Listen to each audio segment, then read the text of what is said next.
chega no Calcrim? Explica pra gente como é que é o Cal aí. Eu cheguei no Calcrim em dezembro de 2020. Uhum. Nos anos anteriores, nos 4 anos anteriores, eu estava em Santa Luzia. Uhum. Fui promotor lá da Cista Criminal, que é considerada a promotoria mais pesada de Santa Luzia. E muita operação de combate a crime organizado, muita operação envolvendo desvio de verbas públicas, é um dos problemas crônicos de Santa Luzia.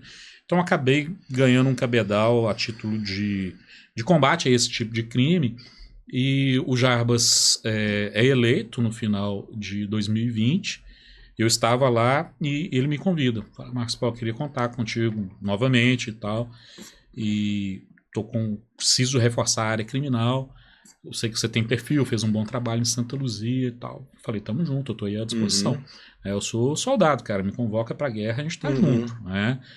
E aí, cara, comecei o trabalho no Calcrim. E foi um desafio imenso, porque talvez seja um dos centros de apoio. É explicar o que é esse centro de apoio, né?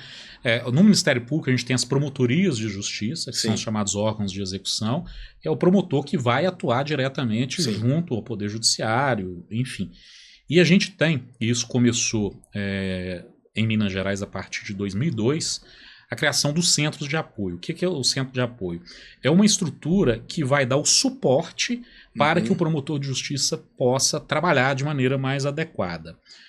Principalmente, Rogério, para quem é promotor clínico geral, né, como a gente disse que está na comarca de primeira, ele não tem tempo para ficar sabendo a decisão que o STJ está dando e etc. Qual que é a melhor estratégia para você sustentar numa exexeção penal. Ou se ele não consegue se especializar em nada. Não consegue, cara. A gente é um especialista em generalidades. E é natural isso. Né? É isso aí. Então, Então, para o cara não ter que ser especialista em 20 matérias, qual que é a lógica? Você ter especialistas em âmbito estadual para prestar esse apoio ao colega quando necessário. Bacana isso. E o Calcrim tem uma capilaridade imensa, porque a gente trabalha com o crime lato sensu, e nós temos 2 estruturas que estão vinculadas também. O núcleo de execução penal, então a gente tem um núcleo com uma promotora de justiça, que é a Paloma, que trabalha só na orientação de execução penal. Temos um núcleo das promotorias do júri, que é o Cláudio, que são 2 estruturas vinculadas ao Calcrim também. E a gente presta esse apoio de orientação diariamente. Assim, eu recebo pelo menos 10, 15 ligações de colegas todos os dias. E qual que é o objetivo? A gente dá uma linha, uma lógica de atuação para o MP. Nós não podemos ter em cada comarca um promotor de justiça falando de uma forma. É lógico que aquilo que estiver no âmbito da sua independência funcional, isso é sagrado. Mas nós devemos sempre ter aquelas linhas de orientação. Então esse é o objetivo do Calcrim. Então, a gente trabalha muito com orientações técnicas, estratégias de enfrentamento em âmbito processual, temos acompanhamento junto aos tribunais, então junto ao TJ, a gente tem uma articulação permanente, fazemos a ponte com a Procuradoria, que atua junto aos tribunais superiores, tanto o STJ quanto o STF. Então a gente tem essa grande articulação. E hoje, o Calcrim foi criado em 2002, já tem 22 anos, ele é apenas uma das estruturas dentro de algo maior, que é um guarda-chuva, que a gente chama de UCC. O que é a UCC? É a Unidade de Combate ao Crime e à Corrupção.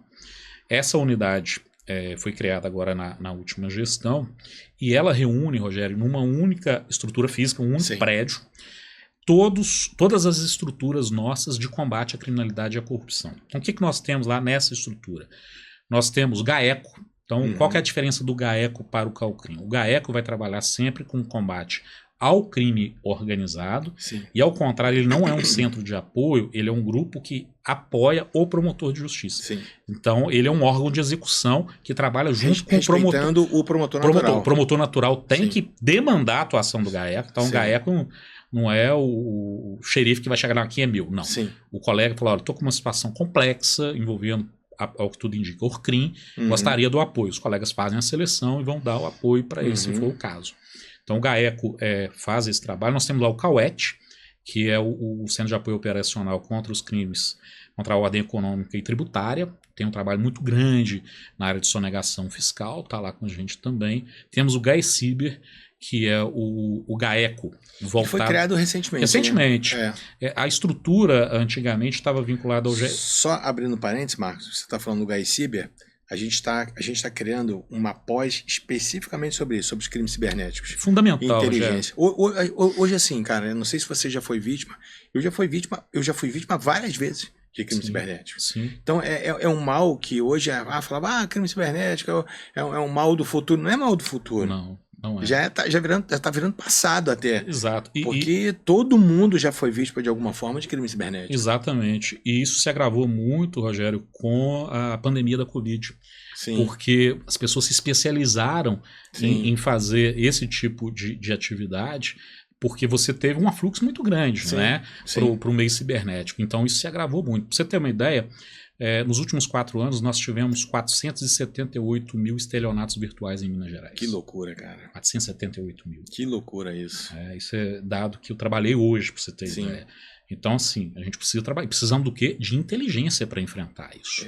Porque hoje o estelionatário não é mais aquele cara que vende o bilhete premiado. Né? E sabe qual é o problema que eu vejo nisso, Marcos? A gente está vivendo um problema tão complexo de crime cibernético, de estelionato virtual, e a gente vê o legislador atrapalhando a ação da segurança pública. Muito. Por quê? Porque antigamente o estelionato era um crime de iniciativa pública, de uma ação penal de iniciativa pública incondicionada, como é o furto. Né? Então hoje, quando o legislador ele exige a necessidade da representação, ele quebra a segurança pública. Verdade.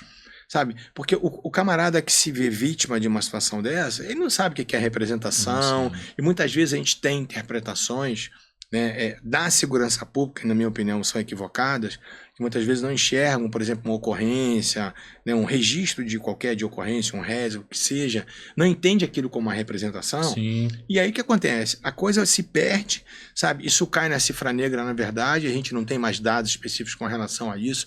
Então a gente tem que mudar, inclusive, até no combate desses crimes cibernéticos, importante que se mude até muitas orientações. Com certeza. E outra coisa, Rogério, nesse tipo de criminalidade de vitimização de massa, a gente precisa de trabalhar com inteligência. Você não vai instaurar 478 mil inquéritos. Mas espera aí. Obviamente que nós temos núcleos que precisam ser identificados para que a gente tenha um combate inteligente. E outra coisa que é fundamental, mais do que buscar a punição criminal, nesse caso é a descapitalização e o ressarcimento das vítimas. E concordo plenamente contigo. No meu modo de pensar, a pessoa que lavra um boletim de ocorrência, ela já está manifestando de maneira inequívoca. Não preciso ratificar aquilo. Porque senão vai implicar, inclusive, entre aspas, numa revitimização. Claro, isso é uma burocracia desnecessária. Eu também acho. Sabe, se ele não quisesse, ele não teria sequer feito o boletim. Exatamente. Sabe, se o cara foi lá, ele registrou a ocorrência, acabou. Ele já manifestou o interesse dele no início da investigação e na própria ação penal. Concordo plenamente. A gente fala aí a mesma língua nesse sentido. E aí, voltando, né, na UCC, a gente tem lá o CAUPP, que é o de combate às infrações contra o patrimônio público, então trabalha muito com improbidade, fundamental. Importantíssimo isso. Nós temos também a competência originária, então os crimes praticados por agentes públicos. Está lá conosco. E o que é legal dessa estrutura? A gente passa a compartilhar. Antes, lógico que cada estrutura tem lá os seus policiais. Eu tenho, né, policial penal, policial civil que trabalham comigo.